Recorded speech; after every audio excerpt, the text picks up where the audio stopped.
Baik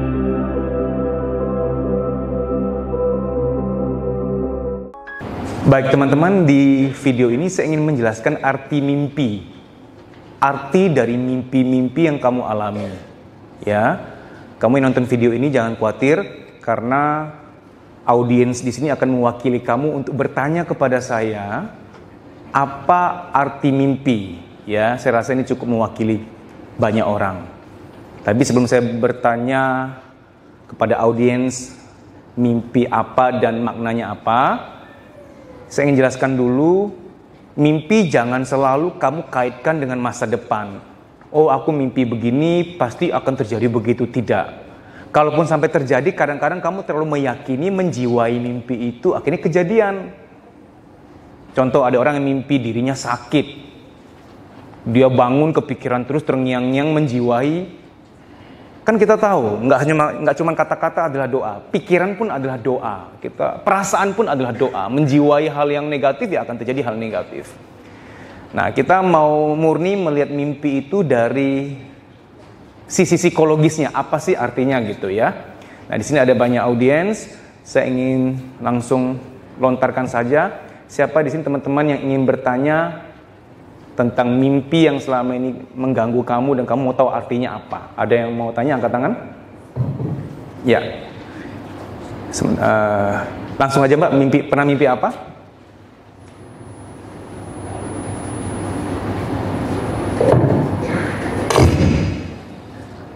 Selamat siang. Saya mimpinya di tol. Oke. Tapi ternyata pas bangun itu ternyata ya suami saya gitu. Ya. Terima kasih. Saya tampung dulu, ada lagi di belakang Pak.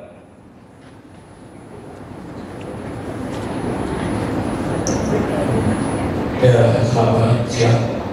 Ini mimpi yang kerap kali berulang kali hadir dari semenjak saya di SMP sampai tahun lain ini itu selalu hadir. Ada batu besar itu selalu menggelinding mengejar saya. Tapi di saat itu saya nggak tahu posisinya di mana. Tapi ketika batu itu saya lihat besar, tapi saya bilang kecil. Dan itu selalu berulang, selalu hadir. Saya juga nggak tahu itu kenapa. Gitu. Dan itu aja saya itu selalu dalam waktu 3 bulan atau 6 tahun itu. Baik. Itu dari mulai saya SMP sampai saat ini, tahun terakhir ini berapa bulan yang lalu itu ada di mimpi. Ya, baik. Ada batu besar itu selalu mengejar saya. Baik. Terima kasih. Saya sering mengalami mimpi, saya ketinggalan pesawat atau ketinggalan kereta. Oke. Satu lagi, 4 dulu karena saya tampungkan daya ingat saya nggak kuat karena saya bukan ahli sejarah, nggak kayak perempuan. Ini juga ada video yang saya selalu mimpi di dalam pesawat jatuh, tapi saya selalu selamat. Oke. Mimpi dicium laki-laki lain, tapi pas bangun ternyata suami yang mencium. Karena engkau bawa suami kamu di sini, aku nggak mau jawab ya. Karena jawabannya bisa bermasalah. Aku nggak berani.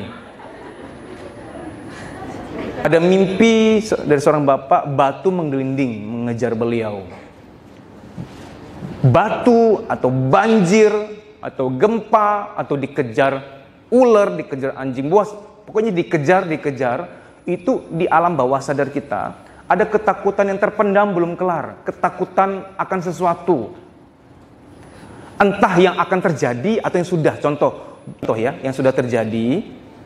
Dulu itu dikejar oleh debt collector. Dikejar-kejar sampai tengah malam ditagih misalkan. Ditungguin di depan rumah misalkan di kantor. Jadi batu itu, ular itu atau bencana itu ketakutan kita yang sudah berlalu atau yang akan datang. Misalkan aku takut nggak bisa biayain anak sekolah misalkan. Aku takut nggak bisa bayar cicilan mobil. Aku takut nggak bisa ini.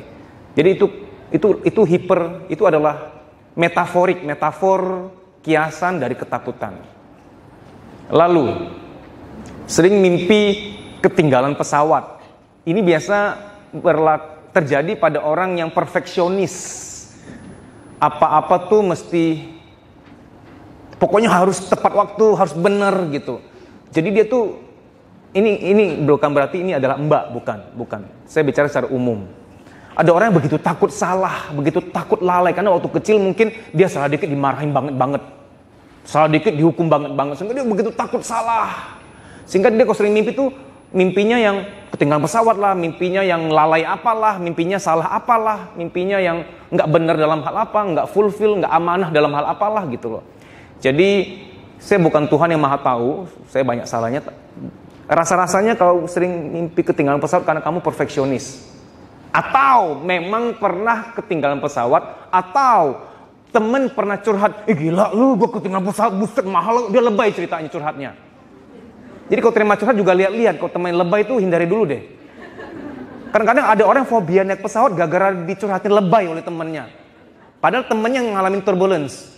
Dia pulang, buset deh, wah. Kita dengernya kita yang fobia akhirnya. Ya gitu ya.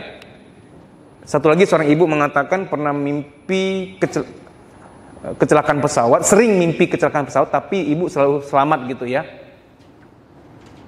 Ya ini anggaplah hal yang positif, ya itu suatu keselamatan bagi ibu.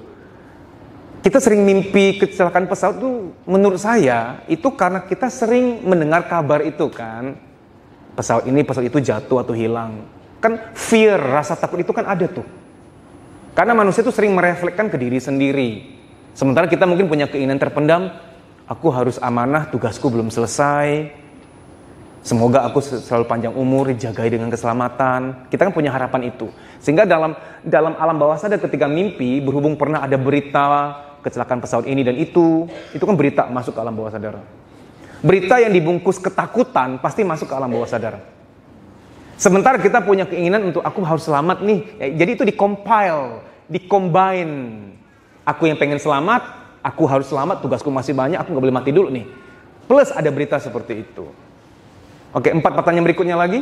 Saya udah beberapa kali mimpi gigi saya tuh copot.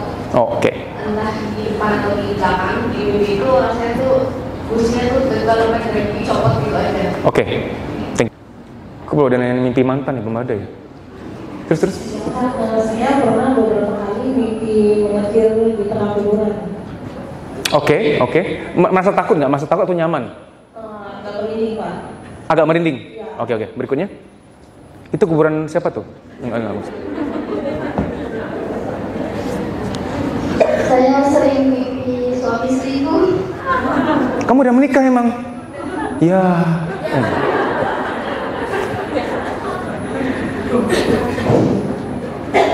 Kalau saya ada beberapa kali mimpi saya melihat diri saya sendiri kemudian dibawain suami. Jadi entah dalam keadaan meninggal atau gimana itu, pokoknya posisinya udah tiduran terus dibangunin dede. Oke, baik, iya, terima kasih. Jadi melihat diri sendiri. Tadi pertanyaan pertama apa sih? Oh, gigi copot, oke. Orang kalau kurang kasih sayang memang daya ingat kurang.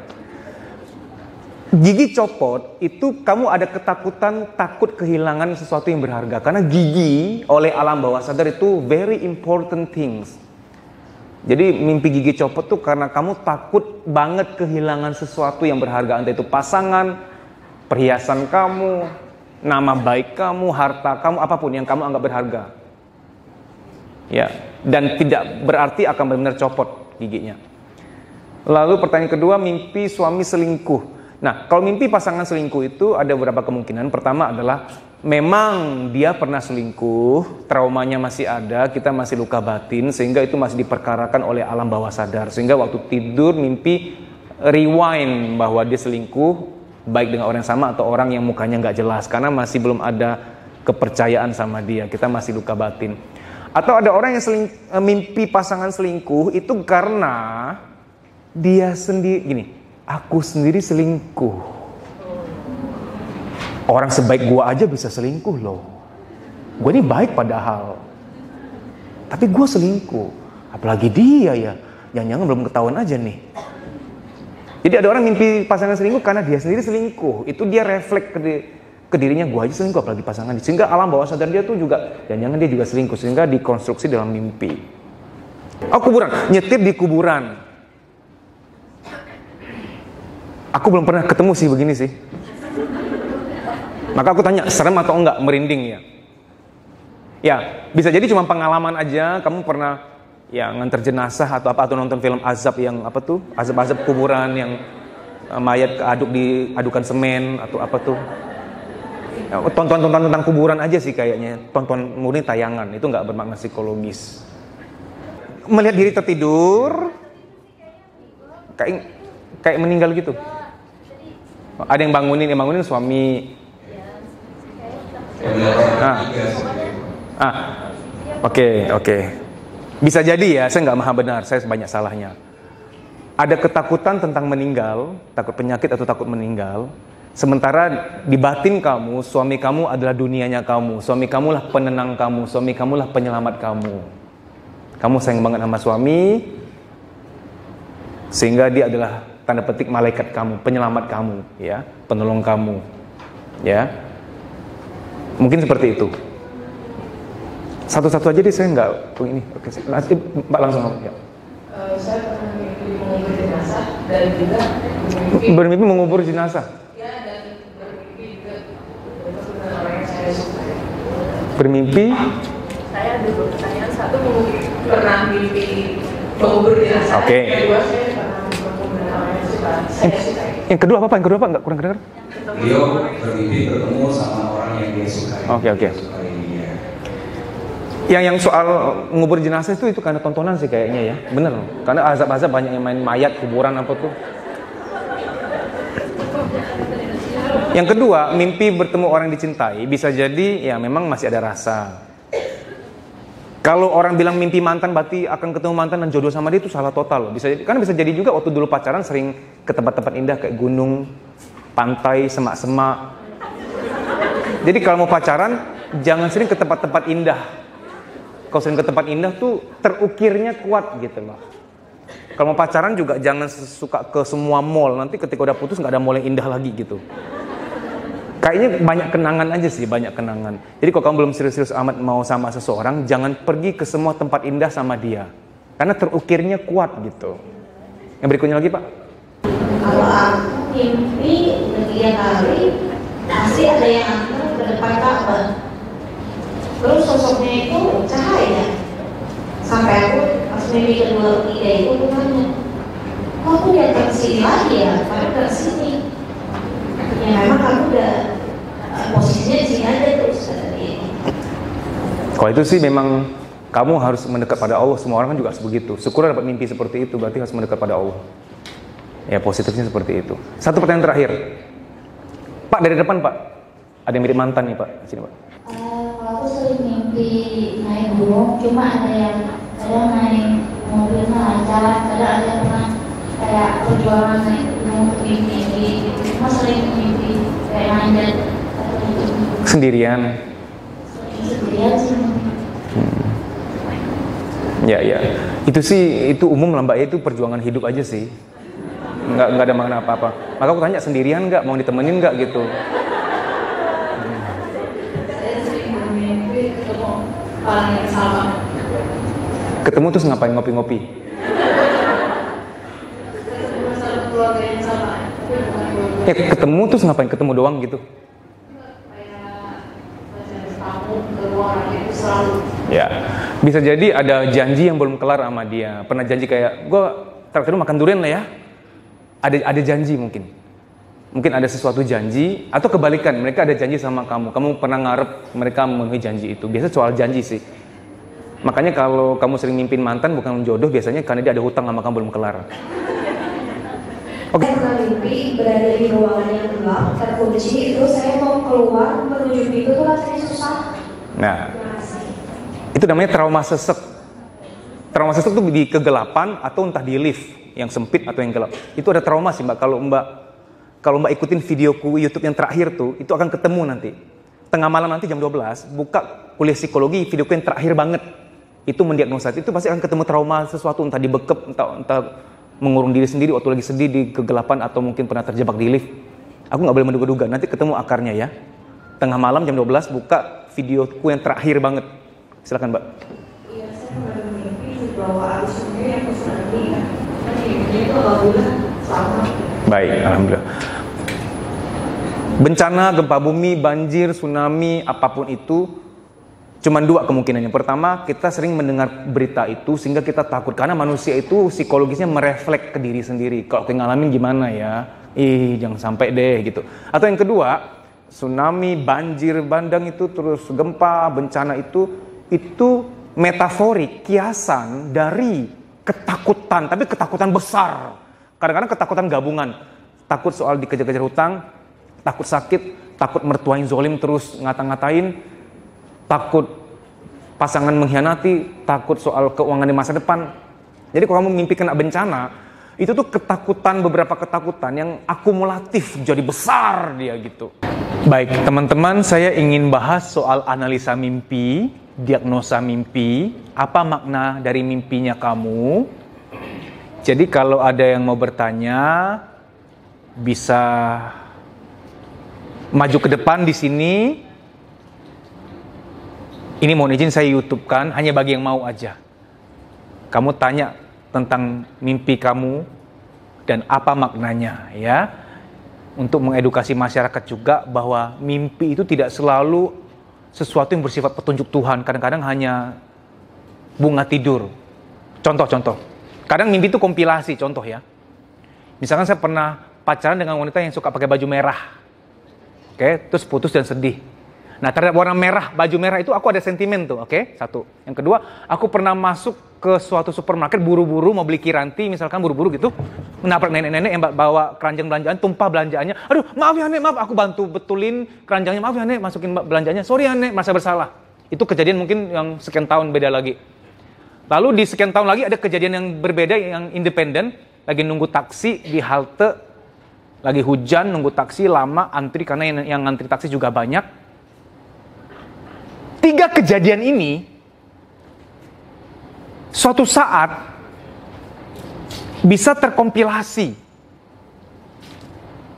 menjadi suatu mimpi. Bisa aja saya mimpi suatu saat, mimpi seorang nenek-nenek pakai baju merah keluar dari taksi. Apakah artinya gue harus cari tuh nenek sampai dapat? Gue sampai dikasih mimpi begini berarti emang jodoh sama tuh nenek. Harus sampai ketemu. Nek, di mana kau, Nek? Sampai taruh di broadcast di WA. Barang siapa menemukan nenek ini, tolong cari tahu saya. Bisa sesat loh hidupku, ngerti nggak?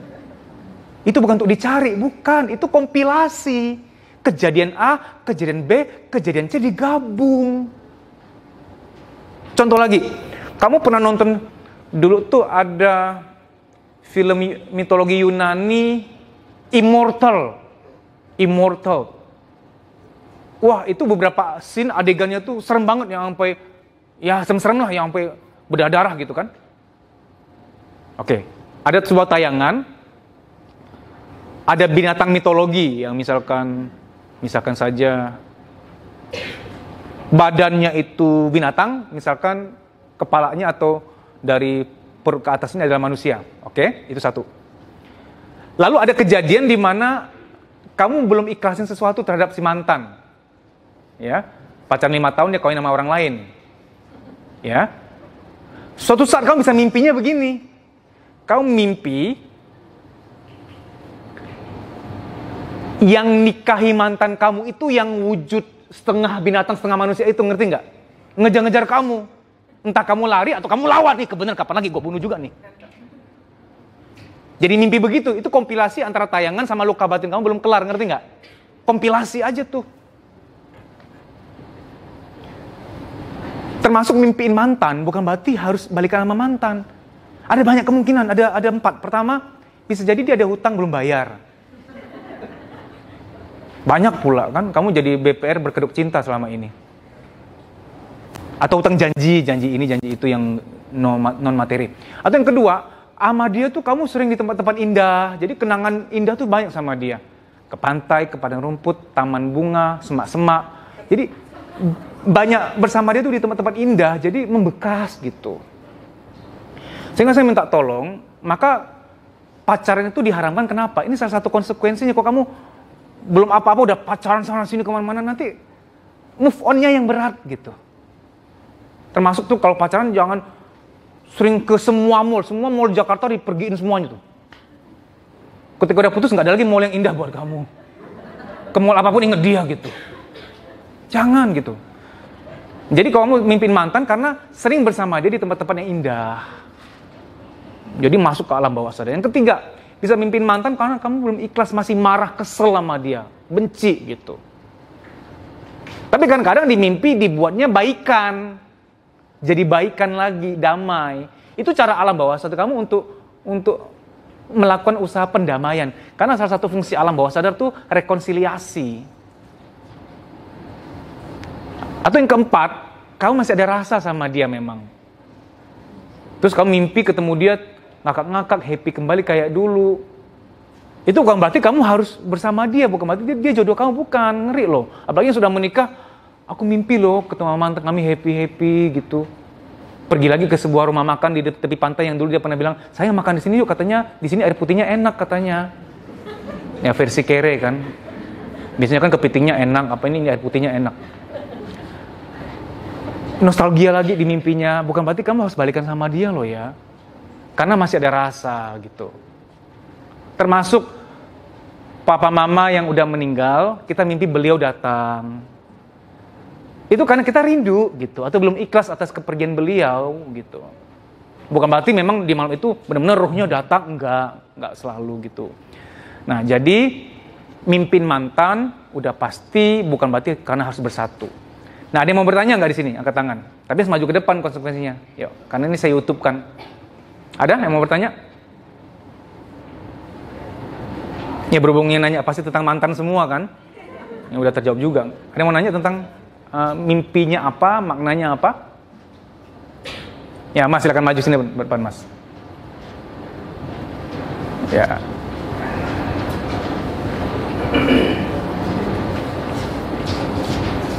Ya. Mas siapa namanya? Sebelum Manulang. Siap. Mas Sebul silakan ditanyakan apa yang ingin dimaknai mimpinya. Panggil apa ya? Panggilnya Mas aja. Mas, saya mau bertanya. Kebetulan saya bukan sering sih ya, bermimpi dapat duit. Nah, dan setelah saya mimpi dapat duit itu, saya langsung, oh pasti ini saya akan sakit. Karena setiap saya mimpi dapat duit itu, 1 hari 2 hari kemudian pasti akan saya sakit. Seperti itu. Ya, itu cuma sugesti aja sebenarnya, karena kita mengkait-kaitkan itu doktrin. Lihat ya, setelah ini nggak akan terjadi. Kamu pejamkan mata. Mulai sekarang setiap kali kamu mimpi dapat duit, beneran terjadi, rezeki kamu emang nambah. Amin. Dengar lagi ya, pejam mata. Mulai sekarang setiap kali kamu mimpi dapat duit, emang beneran terjadi, rezeki kamu emang nambah. Amin. Saya sugestiin balik. Ya, insya Allah nggak akan terjadi lagi seperti yang pola pertama. Itu cuma sugesti aja sebenarnya ya. Kita menjiwai apa akan kejadian, bener nggak? Contoh, pernah mimpi sakit, lalu sakit beneran, oh berarti kalau mimpi sakit akan sakit. Udah ngomong, tersugesti kita. Kalau kita nggak ngomong, mungkin nggak akan tertanam. Makanya mimpi apapun jangan diumbar, ngerti nggak? Jangan disebut-sebut, buset tau nggak gue mimpi ini. Gagal kamu ngomong lah, terjiwai dan kejadian. Nah, jadi mimpi apa akan kejadian apa itu kalau sampai terjadi itu pola yang kita sugestikan ke diri kita sendiri. Gitu Mas ya? Ya baik. Ada lagi mau bertanya? Ya, Mas silakan, mohon izin maju ke depan.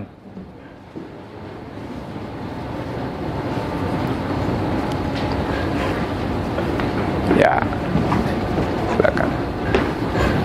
Mas Novan, siap, silakan. Assalamualaikum warahmatullahi wabarakatuh. Waalaikumsalam. Ini beneran aja nih Mas, mau pernah mimpi orang tua, tapi kan mendiang udah nggak ada. Pesannya tuh apa ya? Dalam lah. Saya suruh jaga orang, jaga ibu, jaga adik, jaga istri. Siap. Nah, Ya. itu saya bingung itu sebenarnya mimpi apa ya? Cuman ini apa? Tapi Bang saya juga bingung bangun hari itu emang seger gitu, maksudnya Baik. beda lah dari biasanya. Ya, terima kasih Mas ya. Pegang dulu. Jadi kalau kita mimpi orang tua yang sudah meninggal datang dan titip pesan, beri amanah untuk jaga keluarga. Ya, kemungkinan pertama memang beliau memang tipenya begitu. Waktu masih hidup memang suka memberikan nasihat, wejangan. Sehingga waktu kita rindu sama beliau, alam bawah sadar tahu kita rindu, waktu malam dikonstruksi bahwa beliau datang, seperti gayanya beliau kayak biasa, memberikan wejangan, nasihat gitu. Nah, atau bisa jadi memang ini petunjuk dari Tuhan. Memang Tuhan tanda petik mengirim beliau ke mimpimu untuk memberi kewejangan akan sesuatu, untuk mencegah sesuatu gitu loh. Tapi biasanya kalau mimpi orang tua datang dan ngobrol sama kita, lebih kepada rasa rindu kita kepada beliau. Kita kangen sama beliau. Kangennya kita pada seseorang membuat beliau datang di mimpi kita. Alam bawah sadar yang menghadirkan, ya. Baik. Pak, ke layar yang gelap Pak, bisa nggak Pak? Layar yang gelap. Ada lagi yang mau bertanya? Silakan maju, ya.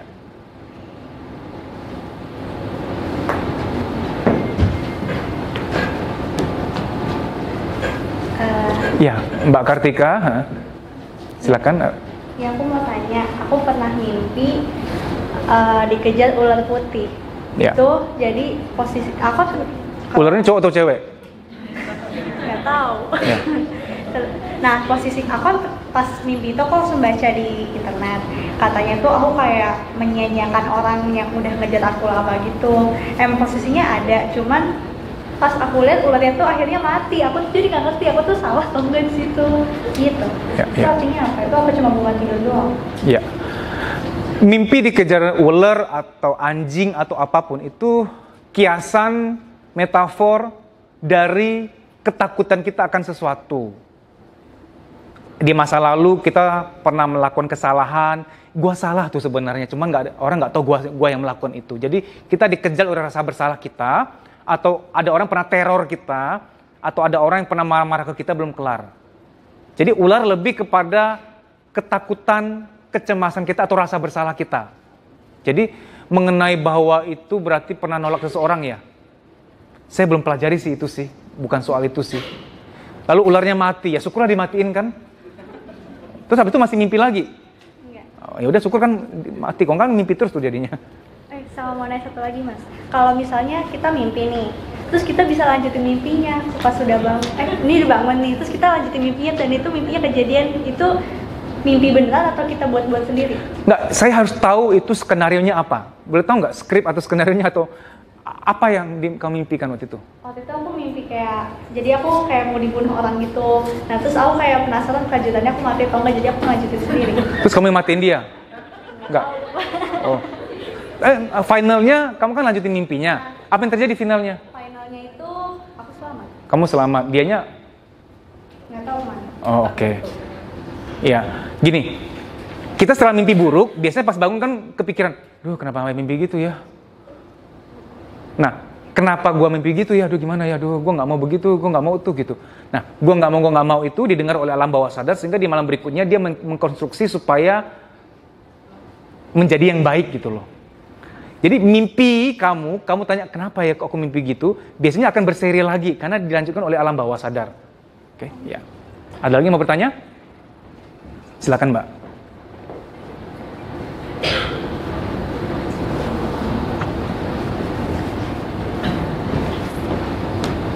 Makasih Mas kesempatannya. Saya tuh waktu kecil sering banget mimpi jatuh dari ketinggian, terus langsung bangun gitu. Nah beberapa pas udah besar agak berkurang, tapi 2 bulan 3 bulan yang lalu saya mimpi kayak gitu juga, lagi intens mimpi seperti itu. Jadi jatuh dari ketinggian terus bangun tuh ya kayak kaget karena akhirnya kayak mau ke dasar kita bangun gitu. Oh jatuh udah mau deket ke dasarnya kita kebangun jadi gitu. Sekarang masih sering jadi gitu. Kamu punya mata sebentar, punya mata. Dengar kata-kata saya ya. Apapun yang membuat kamu kaget di masa lalu, entah orang tua sering bentak kamu mendadak dan bikin kamu kaget, entah ada saudara-saudari kamu salah, kamu juga ikutan kena kamu kaget. Aku mewakili orang tua kamu, aku mohon maaf ya, maafkan aku. Di masa kecil entah di sekolahmu guru kamu pernah bikin kamu kaget, kemarin kamu mendadak, aku mewakili guru kamu, aku mohon maaf ya. Terutama untuk ayah ibumu, aku mewakili mereka. Nah, kami mungkin sering bikin kamu kaget, tiba-tiba marah, tiba-tiba bentak, kamu gak salah juga kamu marahin. Kami mohon maaf ya nak, maafkan kami ya nak, agar beban kami di akhirat nanti tidak berat bisa diringankan. kami meminjam mulut seseorang sekarang memohon maaf sama kamu yang tenang ya nak, ibunya yang enak ya. Mulai sekarang ya nak, kami sayang kamu, doa tetap untuk kamu. Seseorang bantu saya peluk dia gitu, boleh peluk dia sebentar, kasih beliau pelukan sebentar. Beliau akan mewakili ibu kamu untuk peluk kamu. Beliau mewakili ibu kamu peluk kamu. Kita tepuk tangan, kita tepuk tangan.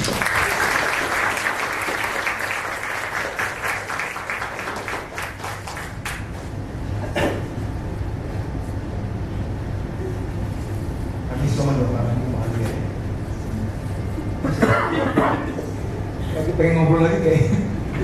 Ada yang mau tanya lagi silakan, 2 orang penanya lagi.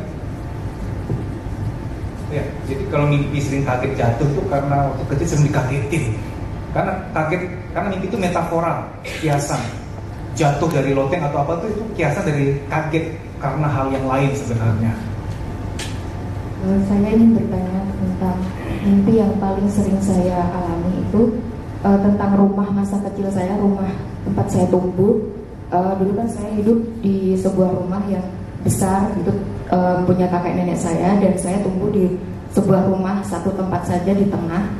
Dan dari dulu saya sering suka sekali mimpi hanya rumah itu saja, mulai dari ruang tamu, ruang tengah, kamar tidur saya, kemudian kamar belakang, ruang tamu, pokoknya seperti itu. Dan itu rumah itu dulu dikata orang dan memang kenyataannya seperti itu tuh berhantu. Jadi setiap mimpi saya tuh pasti setiap ruangan di tempat itu tuh gelap dan juga pasti ada sosok hantu di situ, seperti itu. Di mimpi itu kan? Iya, di mimpi itu. Tapi dulu kamu kecil emang nggak pernah ketemu hantunya kan? Pernah ada pengalaman. Melihat atau merasa? Mendengar. Oke, baik. Mimpi berada lagi di rumah di masa kecil, itu cuma ada 2 kemungkinan. Pertama, sangat merindukan suasana itu lagi karena dulu mungkin di sana tempat bahagianya kamu, atau ada kejadian nggak enak di situ sehingga masih ada trauma nyangkut gitu loh. Nah, jadi tapi rumah itu masih ada sekarang? Masih ada, tapi sudah kosong, tidak ada penghuninya dan tidak terawat lagi. Gini, supaya nggak mimpi begitu lagi, kamu datang bersih-bersihin, tapi dengan rasa syukur. Alhamdulillah aku bisa datang, bisa bersih-bersihin. Itu untuk menetralisir citra traumatik tentang rumah itu. Karena tadi bicara soal hantu, soal mungkin kesannya agak nggak enak. Datang lagi, tapi dengan jiwa ingin melayani, pengen bersih-bersih, supaya rumah ini rapi. Walaupun memang akan melelahkan, tapi itu memperbaiki persepsi bawah sadar kamu terhadap rumah itu. Dicoba ya. Ya. Atau kalau enggak, kalau gue repot, gue minta bantuan orang deh. Mas, Mbak, mau izin bantu saya bersihin. Pas udah kelar, ternyata alhamdulillah akhirnya bersih ya rumah masa kecilku gitu. Melihat dia bersih, indah. Nanti kamu mimpinya tidak akan, kalaupun muncul lagi nggak seburuk itu lagi. Ya, terima kasih. Satu lagi di penanya. Oke, mana duluan nih? Impa dulu apa gimana? Yaudah Pak, silakan. 4 penanya ini sudah nggak akan saya 4 penanya ya, 3 orang lagi habis ini.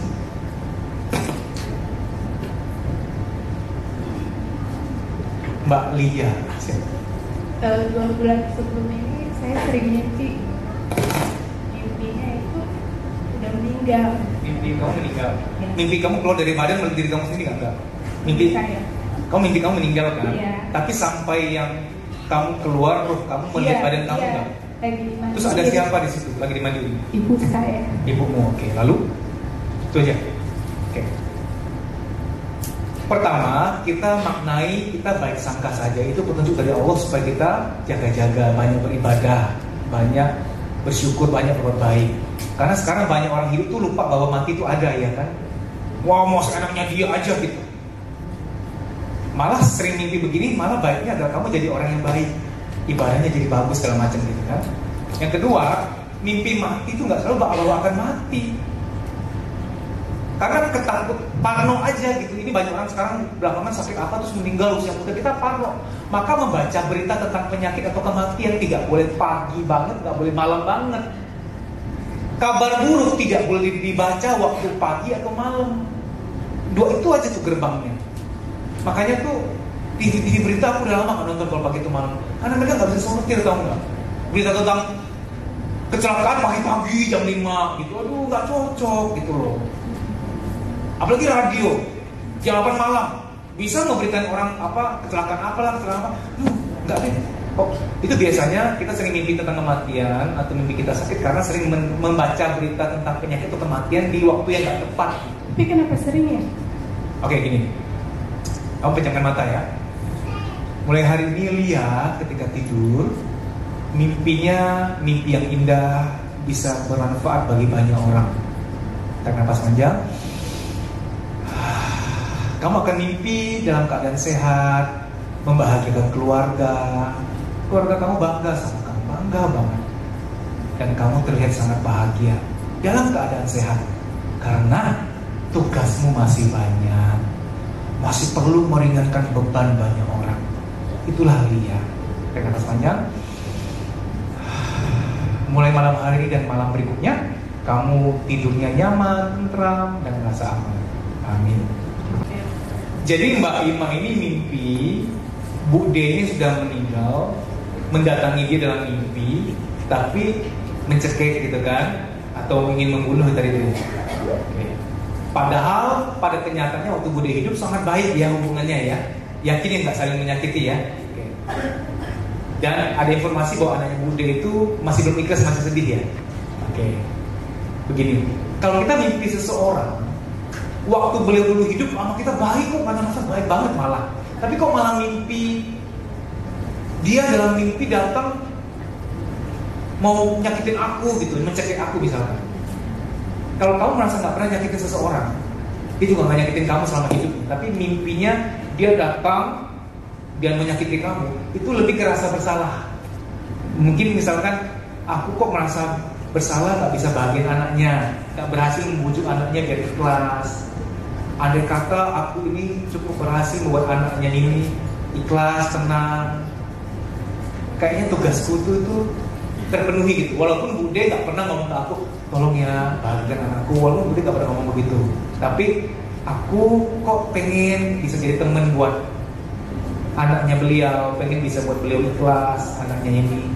Tapi kok kenyataannya anaknya masih sedih, nggak berhasil aku hibur, nggak berhasil aku sayangin, masih nggak tenang. Kamu merasa bersalah aja gitu. Rasa bersalah kita pada seseorang kadang-kadang terkonstruksi dalam mimpi. Orang itu marahin kita, mau nyakitin kita, itu rasa bersalah kita sebenarnya. Itu hanya rasa bersalah kamu. Pejamkan mata, ikuti kata-kata saya. Aku memaafkan diriku sendiri. Aku sayang sama diriku sendiri. Aku ingin membahagiakan anaknya Bude. Namun aku terbatas. Tuhanlah yang bisa membahagiakannya. Semoga dimudahkan bahagianya. Bude, aku sudah berusaha maksimal, ingin lihat anak Bude bahagia. Bude yang tenang ya. Aku sayang sama diriku sendiri. Aku memaafkan diriku ini. Aku akan berbuat yang terbaik supaya anak Bude bahagia. Semoga dimudahkan. Kalaupun aku nggak berhasil, tidak apa-apa. Aku memang banyak kekurangan. Aku tidak bisa membahagiakan seseorang. Sumber bahagia adalah Tuhan. Aku hanya bisa berusaha. Tarik nafas panjang. Terima kasih ya. Satu lagi yang terakhir tadi Mbak Des. Tadi mau katakan juga ya tadi ya. Mbak maju Mbak. Beliau dulu sebentar. Singkat aja nanti biar dengan Mbaknya juga singkat aja ya. Ya saya mau cerita soalnya pernah kejadian waktu SMA itu saya mimpi saya menjadi gunung Merpati Putih itu sampai ke gunung-gunung tinggi gitu. Terus sampai sekarang mimpi itu udah beda. Sekarang lebih sering sih udah ada 3 kali saya mimpi gunung itu sudah ada di atas saya. Saat itu saya sedang bersila, tapi di depan saya ada ular gede yang mau masuk saya. Ular itu lambang ketakutan di masa lalu. Pernah diteror seseorang, disakiti, tekanan dari masa lalu. Kalau burung merpati ya, burung apa tadi? Merpati putih yang banyak, ya itu kan binatang yang kesannya itu kan netral, baik gitu kan. Nah itu baik-baik saja sih, nggak ada masalah. Ya, jadi kamu ada ketakutan terpendam belum kelar, tapi ada sesuatu mungkin Tuhan atau mungkin malaikat atau mungkin keluarga kamu, karena burung merpati itu bisa saja keluarga kamu atau orang-orang yang akan nolong kamu, akan buat kamu bahagia. Ya. Silakan kemudian terakhir buka. Ya, silakan.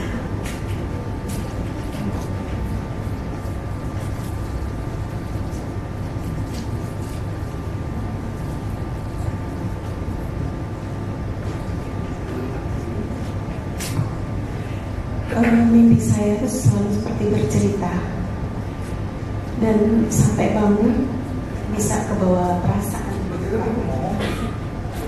Seperti ada alur ceritanya. Saya kayak seperti kalau misalnya ceritanya itu tentang suatu kebahagiaan, sampai bangun pun saya akan bahagia. Kalau di mimpi itu ceritanya saya sedih, biasanya sampai bangun bisa sedih. Yang terakhir itu saya mimpi bapak angkat saya yang sudah almarhum, kebetulan beliau baru diumrohkan gitu sama istrinya. Itu beliau tuh hanya kayak seperti berpesan bahwa saya di situ saya nangisnya itu seperti untuk saya menyesal, tapi saya nggak tahu penyesalan saya apa. Tapi bukan mimpi itu selalu bercerita. Iya. Jadi ada kayak misalnya kayak proses perjalanan saya dari sini, saya sampai ke sana, sampai ke tempat bapak angkat saya itu di Jawa Timur gitu. Jadi terus ketemu dengan beliau, terus detail gitu, selalu seperti itu. Bisa kontrol nggak? Kontrol maksudnya? Bisa kendali nggak? Pernah merasa bisa kontrol mimpi? Misalkan ada orang yang ketika dalam mimpi itu bisa memilih mau ngapa-ngapa atau itu yang sudah enggak. Jadi seperti mengalir aja. Jadi bahkan kadang-kadang saya beberapa kali mengalami kayak dejavu gitu. Kayak misalnya saya lagi pergi sama teman saya di satu tempat. Saya pernah di sini kapan ya? Saya pernah, tapi saya belum pernah ke situ. Tapi yang pasti sih setiap saya mimpi selalu ada alur ceritanya. Seperti kayak kemarin yang terakhir saya mimpi bapak mertua saya seperti memberikan sesuatu berkarung-karung yang bahkan beliau pun bicara sama saya itu agak segan, bukan segan ya, seperti ada gap antara saya sama bapak mertua saya. Tapi di situ beliau sepertinya dekat, dan itu sampai bangun itu ke bawah saya senang gitu, senang karena akhirnya bapak mertua saya bisa begitu welcome saya gitu. Setelah mimpi terbawa perasaan, pastilah ya semua orang mengalami. Lalu gini, orang yang tipe otak kanan banget, visual banget, imajiner banget, yang sering berimajinasi, yang artnya bagus, itu memang kalau mimpi itu agak detail memang. Selain itu, mimpi juga ungkapan dari harapan-harapan kita. Mungkin sama seseorang kita pernah ada kesalahpahaman, kita pengen menyelesaikan tapi nggak ada kesempatan gitu kan, nggak ada kesempatan untuk bicara. Seringkali di mimpi itu dibuatlah rekonsiliasi di situ, solusinya di situ supaya tenang. Jadi satu fungsi alam bawah sadar tuh ingin menyelesaikan supaya kisah nyata itu yang belum tuntas dituntaskan di alam mimpi. Seorang yang bentrok sama kita akan mimpi sama dia baikan akhirnya gitu loh. Itu untuk orang yang tipenya penyelesai. Aku pengen itu selesai, cuma nggak ada kesempatan ngomong, nggak ada forum untuk bicara. Itu ya. Terima kasih. Demikian video.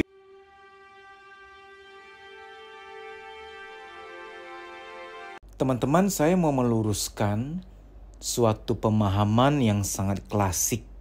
Dari zaman dulu sudah diajarkan, sudah didoktrin kepada kita. Bahwa rahasia sukses adalah kerja keras, kerja keras, kerja keras. Saya mau sampaikan ada faktor lain yang banyak orang gak sadar. Itu penentu paling penting untuk mendampingi kerja keras kita. Karena kalau Anda anggap kerja keras adalah satu-satunya faktor, nggak bisa sih. Ada banyak faktor lain. Sukses itu tidak single factor, tidak faktor tunggal, ada faktor lain. Harus berdoa, banyak mendekatkan diri kepada Tuhan, Itu sih standar ya, kita nggak perlu bahas lagi, semua orang tahu. Harus berilmu, harus perbanyak koneksi, karena rezeki datang dari teman ke teman ke teman lagi. Nggak ada rezeki datang dari langit, jatuh dari langit. Begitu pula jodoh. Jodoh berhubung bagian dari rezeki, jodoh juga nggak datang dari langit. Nggak mungkin jodohmu jatuh dari langit, dibawa oleh petir, nyangsang di pohon. Kasian dong jodohmu, angus dia. Betul bahwa rezeki itu dari kenalan ke kenalan, teman ke teman, akses networking kita. Tapi saya nggak lagi bahas itu. Selain berdoa, bekerja, mencari ilmu, berkoneksi, dan lain-lain sebagainya, ada satu yang luar biasa, ini yang menghubungkan Anda kepada semesta. Ini yang menjaga pemetaan posisi Anda dalam peta kesuksesan, yaitu frekuensi hati dan pikiran. Manusia itu bervibrasi, ada frekuensinya. Ketika hati kita tenang, pikiran kita tenang, kita memancarkan frekuensi yang baik. Kalau kita dagang, kita usaha, kita meeting, kita negosiasi, kita mengajar, kita memimpin, kita beriklan, kita memarketingkan sesuatu, kita berusaha mempengaruhi orang lain, kita sedang sharing presentasi. Berhubung kita hubungan dengan antar manusia menggunakan komunikasi, apabila hati dan pikiran Anda tenang, itu sangat mempengaruhi kinerja dan rezeki Anda. Sehingga sadar atau tidak, Anda mau percaya atau tidak, suasana mood, suasana pikiran kita, itu mempengaruhi kinerja, produktivitas, kreativitas, interaksi kita kepada orang lain, pekerjaan kita, komunikasi kita, pencarian rezeki kita, presentasi kita, apapun bentuk kegiatan kita selama ini dalam ranah bisnis dan kerjaan kita. Frekuensi pikiran dan perasaan kita terpancar, yang hasilnya orang merasakan nyaman atau tidak nyaman bersama kita. Yang hasilnya adalah proyek itu akan tembus atau tidak tembus, deal atau tidak deal. Yang hasilnya adalah orang-orang yang bersama dengan Anda akan nyaman atau tidak, mendukung Anda, bersinergi atau tidak. Sehingga jangan tidak percaya bahwa kondisi pikiran dan perasaan yang tenang itu sangat mempengaruhi. Sehingga mulai sekarang, saya kasih Anda tips, Anda mulai ambil waktu merenung, bikin list hal-hal apa saja sih yang sebenarnya masih mengganggu pikiranku, mengganggu perasaanku. Andai kata lingkunganmu toksik, ya sudah keluar dari lingkungan itu. Karena kelamaan berada pada lingkungan dengan vibrasi frekuensi yang negatif, itu Anda rugi sendiri. Apa yang mengganggu perasaan Anda? Pikirkan. Apa yang mengganggu pikiran Anda? Bikin listnya. Lalu coba cari tahu bagaimana caranya pergi dari hal-hal itu. Nah, memang nggak bisa dipungkiri ya, kadang misalkan ada orang berada pada kondisi rumah yang toksik, masih tinggal sama papa mama. Nah, papa mamanya ini memang suka memaksakan kehendak, suka mengkerdilkan mental, suka melabel, suka marah-marah. Itu kan frekuensi negatif memang. Atau orang yang sudah menikah, pasangannya ternyata tidak mensupport, tidak hangat, ada banyak gejolak rumah tangga. Dan misalkan Anda di sebuah kantor, atasan atau rekan kerja atau siapapun di situ yang ternyata punya vibrasi yang negatif. Saya ngerti, kita nggak bisa keluar, kita nggak bisa pergi dari situ sih. Saya ngerti dan memaklumi, kita nggak mungkin bisa pergi dari situ, kan kita bersama dengan keluarga. Nggak mungkin dong Anda pergi dari orang tua, kabur dong ceritanya. Nggak mungkin dong Anda setiap kali di sebuah kerjaan, di sebuah kantor ada orang toksik terus Anda keluar. Akhirnya kan kerja lompat-lompat terus, kayak kutu loncat. Karena tidak akan pernah betah gitu loh. Dimanapun Anda pergi memang ada orang-orang yang toksik. Nah, Anda bisa cari hal-hal yang bisa membuat Anda punya frekuensi positif. Misalkan, milikilah teman-teman yang berfrekuensi positif, sehingga bisa menetralisir. Lakukan refreshing, seperti dengar musik kesukaan, lakukan hobi, supaya Anda keluar dari kepenatan, merecharge diri Anda. Ini bukan healing ya, healing sama refreshing itu berbeda. Refreshing itu refreshment, menyegarkan kembali.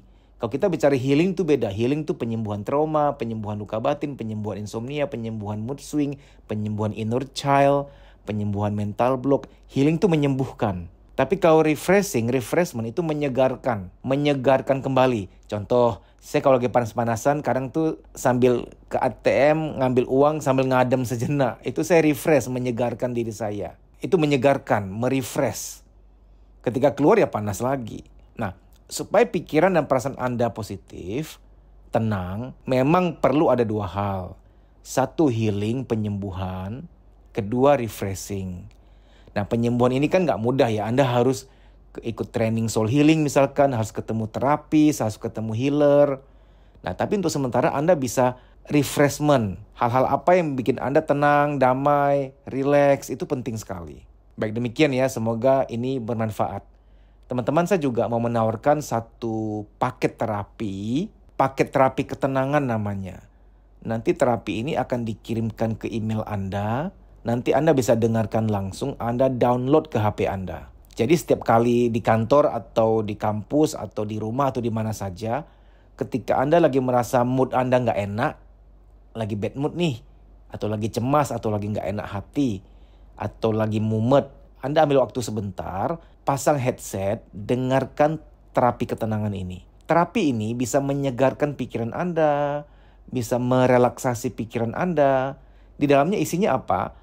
Ada suara saya memberikan terapi kepada Anda. Suara saya ini menuntun Anda masuk ke dalam relaksasi pikiran dan perasaan. Ini sangat membantu. Paket terapi ketenangan ini banyak manfaatnya. Bagi ibu-ibu hamil yang sedang berada pada kondisi nggak enak, tinggal sama mertuanya zolim. Sementara kita tahu kalau lagi hamil tuh janin harus tenang. Kalau nggak tenang nanti pengaruh ke kejiwaan janin. Kan kita dengar ya kalau lagi hamil jangan sering bersedih, jangan sering marah-marah. Nanti pengaruh ke kejiwaan janin. Bagi Anda seorang pengambil keputusan, decision maker, mengambil keputusan harus kondisi tenang. Bagi Anda pelajar, mahasiswa yang mungkin besok akan ujian, UTS, UAS, ada sidang skripsi. Mungkin bagi Anda yang sedang melamar pekerjaan, besok ada psikotes, besok ada wawancara kerja. Dalam keadaan apapun, ketika Anda ingin menghadapi situasi yang tanda petik sulit, Anda nikmati, dengarkan dulu paket terapi ketenangan ini. Anda akan merasa rileks, damai, tenang, nanti akan lebih produktif, akan lebih santai menghadapi apapun. Menjalani pekerjaan, menjalani hari-hari, mengerjakan proyek, menyelesaikan tugas, menghadapi situasi yang sulit di antara orang-orang toksik. Karena tentu kita nggak bisa ngubah orang lain. Bagi Anda yang terjebak dalam situasi di mana ada orang-orang yang toksik, orang-orang yang negatif, Anda nggak bisa pergi dari mereka karena Anda sedang butuh mereka secara kerjaan, secara kekeluargaan, dan lain-lain sebagainya. Tapi Anda nggak kuat nih dengan keadaan mereka masih begitu. Kita nggak bisa ngubah orang lain. Satu-satunya jalan kita memberikan terapi kepada diri kita secara berkala supaya ketenangan tetap terjaga, supaya frekuensi positif Anda tetap terjaga. Anda bisa pesan paket terapi ketenangan WA ke 0858 1446 1446. WA dengan format nama, spasi, alamat email. Nanti kami akan sampaikan proses registernya. Saya sangat yakin ini Anda butuhkan untuk menjalani keseharian, baik di dunia keluarga, akademis, kerjaan, dan bisnis. Demikian ya, terima kasih, sampai jumpa.